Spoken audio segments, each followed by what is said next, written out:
Gözəl insanlar, hər vaxtınız xeyir olsun. Mənim adım İlkindir. Telegram, TikTok və YouTube'dakı kupon kanallarının admini. Hamıya bol şans, hamıya uğurlar. Deməli, bugün, sabah, bir də birisi gün videolarını bir yerdə çəkmək qərarına gəldim. Məncə bu daha məntiqlidir, daha ağıllı bir seçimdir. Axır vaxtlar ən çox gələn suallardan biri ilə başlamaq istəyirəm. Tez-tez deyirlər ki, abi o boyda TikTok kanalım var. Niyə işlətmirsən? Yəni, niyə canlı yayımları orada eləmirsən?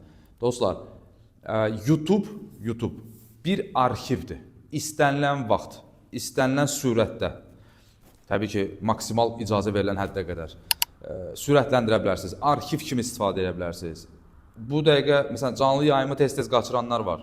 Əksəriyyət qaçırırdı, şikayətlər gəlirdi və hamı tövsiyə elədi ki, abi YouTube daha yaxşıdır, istədiyimiz vaxt. Hətta yəni elə adamlar yazırdı ki, deyir abi mən ciddi bir işdə işləyirəm, çıxandan sonra radio qulaq asmıram, monitora qoyuram.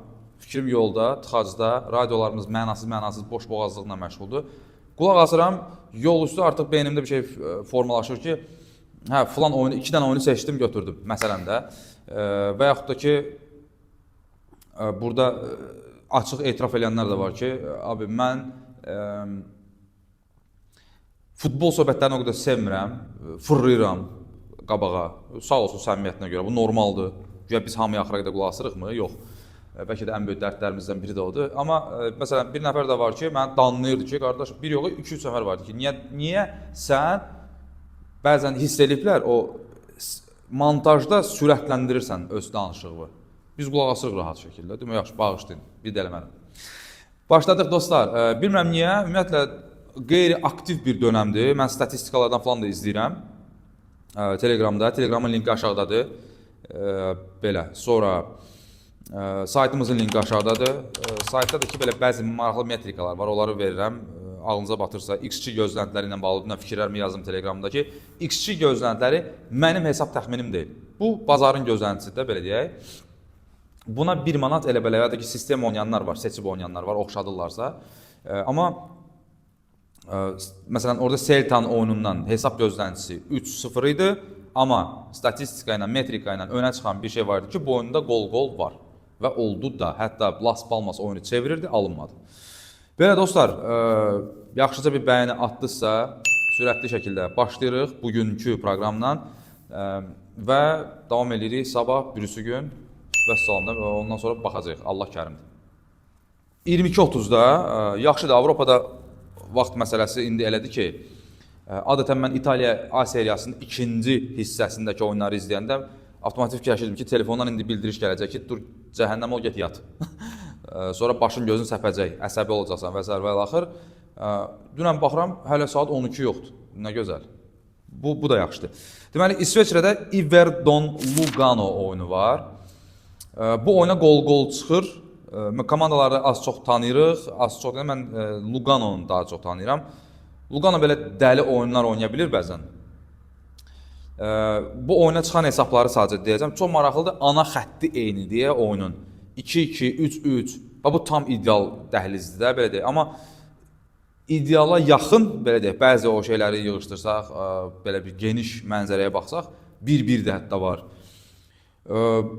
Nə dəyərləndirmək olar burada? Məncə gol olar. Yəni Lugano zaten o cür komandadır, buraxır, vurur. Görək hara qədər gedəcək. Bir öz analizinizdə eləyin. Mən İsveçrə liqasını açıq istədiyim ki, o qədər mən Young Boys'u tanıyıram, Servetin oyununa bələdəm. Basel Bull uçur, onu da toxunacaq, o 2 gün sonradır. Və Luganonu da tanıyıram. Bir də St. Gallen'də. St. Gallen'də hətta bizim bir sevimli bir oyuncumuz vardı, məşhur soyadlı Gebbels. Amma belə Allah tanıyırıq deyə bilmərəm, yox. Ona görə də bir öz analizinizdən mütləq şəkildə eləyin. 1.62 əmsaldır bu oyunun qolu. Arsenal Fulham, heç sevmirəm bu Arsenalı, özünüz bilirsiniz də. Arsenalla bağlı belə bir metrika var. İndi gəl o 1.44 əmsala Arsenalın 90 dəqiqə qələbəsini sıx Fulham'lə oyunda. Aprelin 1-dəki keçirilən indiyə qədər 7 oyunun hamısını Arsenal udub. Nətər metrikadır, əla, hə? Kimlə oynayır? Fulham'lə. Fulham necə komandadır, siz məndən yaxşı bilirsiniz. Bir də bu kubok oyununda da Jimenez'ə falan istirahət verdi. Jimenez də birisi də CONCACAF-dan qayıtdı. Bilmirəm, yəni yeri gəlmişən Arsenalın Fulham'a qarşı öz doğma meydanında H2H statistikası superdir. Yəni hətta keçmişə getsək, uzaq keçmişə getsək, əla bir statistikası var. Fulhamdakı 2010-2011 mövsümündən sonra ilk dəfədir ki, Avro kubokları hədəfləyir, ora düşmək istəyir və məncə alınacaq da, düz orada ciddi rəqabət var, özü layiqli rəqabətdir. Fulhamda bir qəribə belə mistik komanda deyə. Arsenal burada nə oynayar? Onu bir özünüz də analiz eləyin. Məncə heyətləri gözləyib oynamaq buna tövsiyə olunandır. Bir də Fulhamın qəribəliyi nədir? Fulham 13 qolu bu il ehtiyatdan çıxan oyuncular vurub. Məsələn, yorur rəqibi. Marco Silva bilirsiniz də, neçə ildir oradadır. Bu komandanın babasıdır. Mən burada 90 dəqiqə ərzində 1.44 ilə Arsenalın qələbəsini sıxmaqdansa, azacıq Fulhamı tanıyıramsa, inşallah Fulham qolu vurar və hesabın üstünə yatar. Və yaxud da ki, inşallah Arsenal udmaz. Arsenal fanatları inciməsin, belə komanda olmur. 1 milyarda yaxın dəyəri var, yenə ikinci. Deməli, 2 fora verir Fulhamə və Fulham oyunu udur, 1.49 əmsaldır. Bu daha çox ciddi fərq yoxdur, amma derbidir, Şimali London derbisidir. Burada mən darmadağın gözləmirəm. Arsenal utsa da bu oyunu 1-0 udar. Mənim şəxsi düşüncəmdir. Ağlınıza batırsa, fərqli yöndən dəyərləndirmək istəyirsinizsə, bilirsiniz, Arsenal belə oyunlarda biraz başqa cür oynayır. Məsələn, biz Chelsea ilə oyunda gördük. 1-0, orada da Arsenalın qələbəsini vermişdim, maraqlıdır. Hamı qol-qol oynayırdı. Nə oldu? Qol-qol olmadı. Belə, yəni Arsenala qələbə lazımdır, falan, nə lazımdır ki? Nə lazımdır? Dünən, məsələn, bir dostum var, üzümə durub ki, yox, falan kəs mütləq şəkildə udmalıdır. Qarış başa düşdüm, onda hamıya kimə qələbə lazımdır, hamıya qələbə oyna. O da alınmır axı. Xal fərqinə bax, birinci yerdəki komanda ilə və s. axır. Komandalar çempionluğu üzr istəyirəm ifadəmə görə satacaq qədər bəzən alçala bilirlər. Arsenal aidiyyəti yoxdur bunun. Yəni Arsenal fanatları deyəm, hamıya aiddir. Hamıya. O qılıncın altından hamı keçə bilər bir gün. Belə 1.49 əmsal, Fulham 2 fora və Fulham udur. İnşallah bir 3-0 falan olmaz. 2-0 olsa da yatırıq bu seçimdə, amma ağlınıza batırsa oynaya bilərsiniz buna. Arsenalın qələbəsinin gözünü tutubsa, eyvallah, 1.44 əmsalda oynayın. Wolverhampton West Ham'da çox belə qəribə komandadır ikisi də. Graham Potter ümumiyyətlə indiyə qədər 2 dəfə Wolverhamptondan oynayıb. Fərqli komandalardan ikisində də 3-0'dur, bu da maraqlıdır. Və bu axır vaxtlarda bunların qol ortalaması West Ham'ın 1.78'in üstündədir, son 8 oyuna baxsaq. Yəni Potter gələndən sonra da buna işarə edirlər. Burada taktikaların döyüşü gedəcək deyə, bilmirəm, kornerdə oynamaq istəmirəm bu oyunu açığı. Belə bəlkə 1-1 oxşadıram sanki, o komandaların üzünə baxanda 1-1 görürsən oyunu. Mən burada 1.27 mislidədir, 1.30-dan yuxarı etopazdadır, 1.33'dür. Wolverhampton'ın bir qolunu götürüb çəkilərəm qırağa. Ağlınıza batırsa götürə bilərsiniz. Və keçirəm Arminia Bielefeld, Bayer Leverkusen oyununa. Bu Arminiyanı keçən dəfə sayta bir statistika vermişdim. Arminia tək başına kimlə oynayırdı? Deməli, yadımdan çıxdı, Werder'dən. Tək başına az qala 3-5 üst eləyirdi. 3-5 üst oldu, amma tək başına üst elədi. Çox qəribə komandadır. Kubokda belə motivasiyayla oynayırlar. Leverkusen burada nə oynayacaq önəmlidir deyə əsas. Leverkusen nə oynayacaq önəmlidir, heyəti önəmlidir. Biz burada saat 11-də mən bu videonu çəkirəm. Görün neçə saat qabaq, 12 saat az qala qabaq çəkirik. Heyət bilinmir, bəlkə kiminsə qarnı ağrıdı, kiminsə arvadından boşandı, nə bilim, əhval-ruhiyyəsinə təsir elədi. Ümumiyyətlə Alonso birdən dedi ki, ikinci heyəti test edəcəm, fərqli bir sxem test edəcəm. Bunlar önəmlidir dostlar. Heyətləri ona görə mütləq şəkildə gözləmək lazımdır. Mən burada üst okey, mən də razıyam. Arminiyanın da qolunu hətta görürəm. Arminiyanın qolu ilə bu oyun üstə gedər. 1.40 əmsaldır da. Arminia evində oynayır. Bilmirik necə taktika ilə çıxacaq Leverkusen'də, amma Arminiyanın aşağı-yuxarı Leverkusen kimi top komandaya qarşı aşağı-yuxarı nə oynayacağı bəllidir. Çata-çat oynarmı? Məncə yox. 3 fora Arminiya verirsən, bu Bielefeld və o udur 1.43 əmsaldır. Məsələn, oyun oldu 2-0 Leverkusen uddu, yenə də bizim seçimimiz qazanır. Belə, üst oynamaq istəyirsə, eyvallah, 1.40 əmsaldır. Oxşuyur özlə. Nottingham Forest, Manchester United. Nottingham'ın ev oyunları mən dəfələrlə burada izah eləmişəm, hətta Liverpool ilə oyununda da yazıdır. Sonra həmin oyuna istinadən başqa bir oyun üzərinə getmişdik, orada da seçimimiz qazandı. Nottingham evində yaxşıdır, evində ikinci topu buraxmayın beyni ilə çıxır, birinci topu 70% çalışaq buraxmaya oynayır və ağıllı hücumlardan sancır.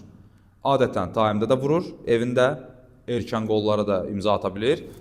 Nottingham'in hissə qazanacağı təqdirdə, inşallah birinci hissəni qazanar, 1.57 əmsalı cibimizə qoya bilərik. Evindədir, məntiqlidir, amma qabağındakı da Beşiktaş tipli bir komandadır. United. Bilmirəm, ağlınıza batırsa, yəni mən komandaları tanıyıram, hansı beynlə oynayacağımı bilirəm. Məsələn, dünən VIP qrupa şey vermişəm. Torino oyununda gol 2-5 üst. İsaksen'in birinci hissədə qaçırdığı epizod, Telegrama birinci hissədə Lazio'nun qolu vermişdim. İsaksen'in birinci hissədə qaçırdığı epizodu yəqin gördünüz də. Arkadaş, Pedro topu uğradı Savic'dən, Milinkovic Savic'dən, Vanya Milinkovic Savic, o qardaşı, qapıcı, çobut səhvdən sonra. İsaksen'də o epizodu necə qaçırdarsan sən? Boş qapıdır, bomboş qapıdır. Qəribədir. Ad dolu ki, biz yatdıq.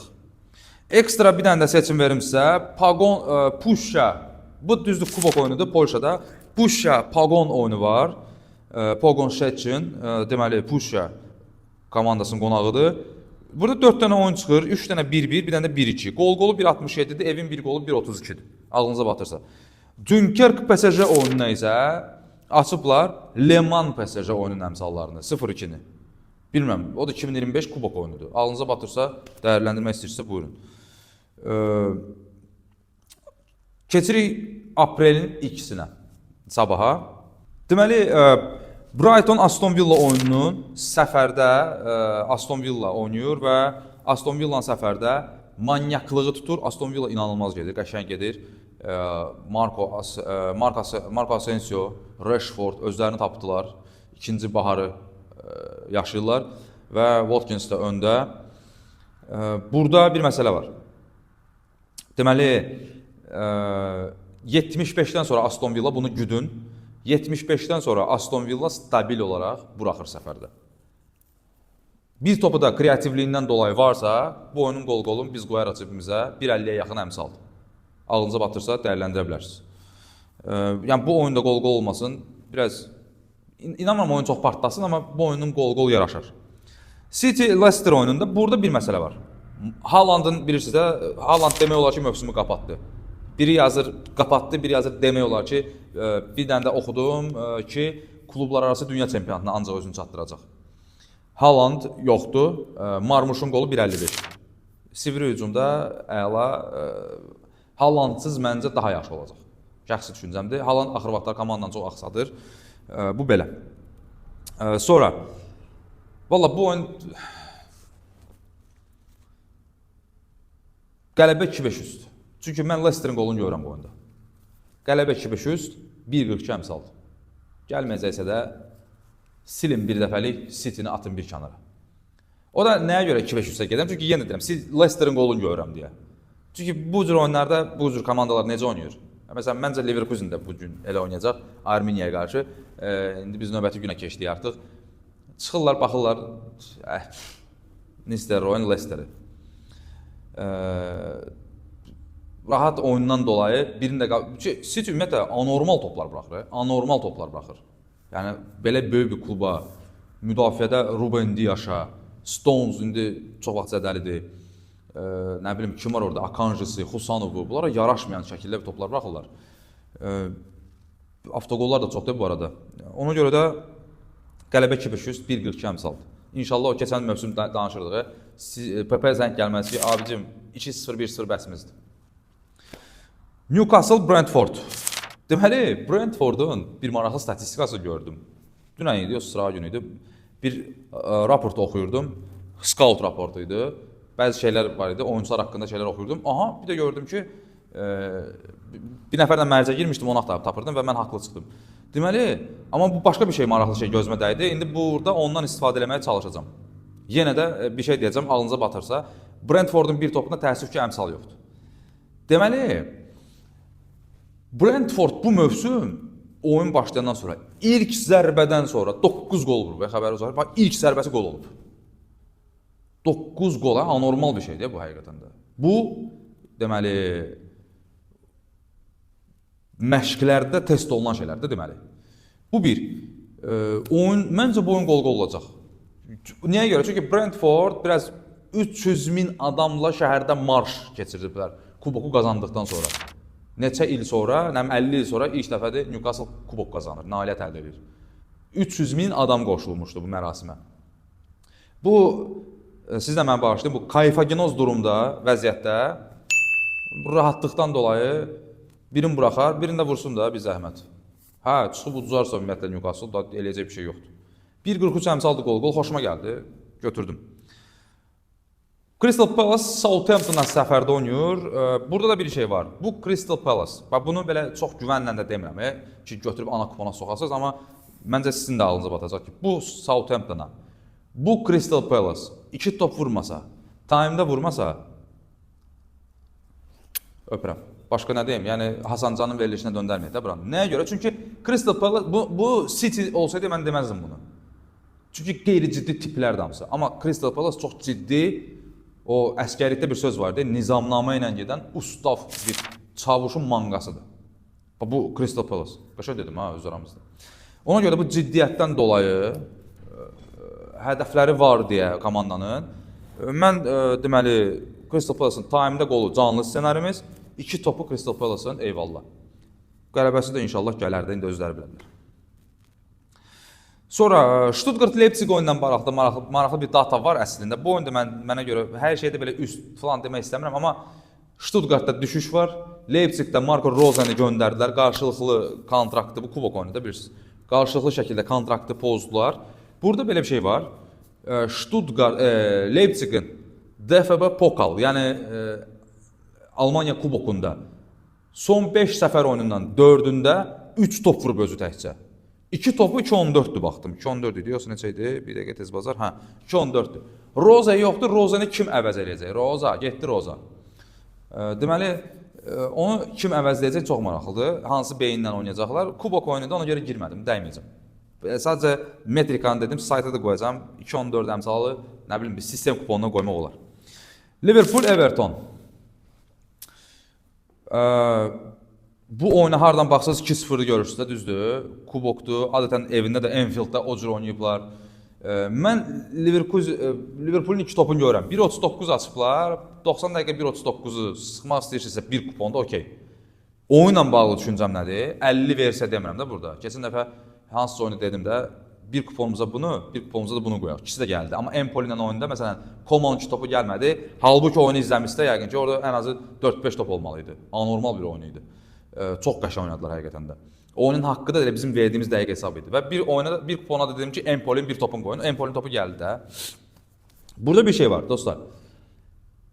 Liverpool 2 topunu okey.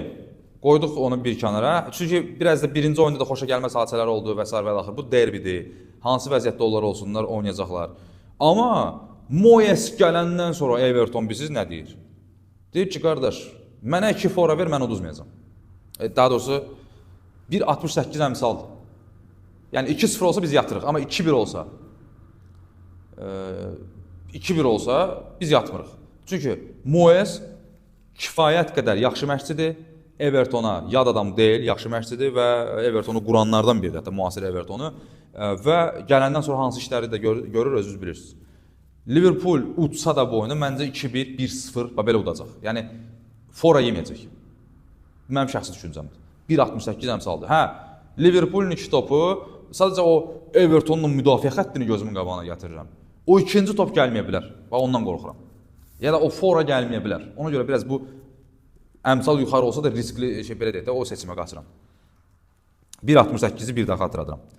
Milan Inter bu da əmsallarla çıxan bir şeydir. Düzdür, liqa üst-üstə düşsəydi lap super olardı. Kubok oyunudur. 1-1, 2-1 çıxır. Burada bir şey var dostlar. Milan artıq yəni bu oyunu da uduzsa, nə bilim, heç baxmadım. Burada 2 oyundur, yoxsa tək oyundur. Məncə 2 oyundur da kubok oyununda İtaliyada.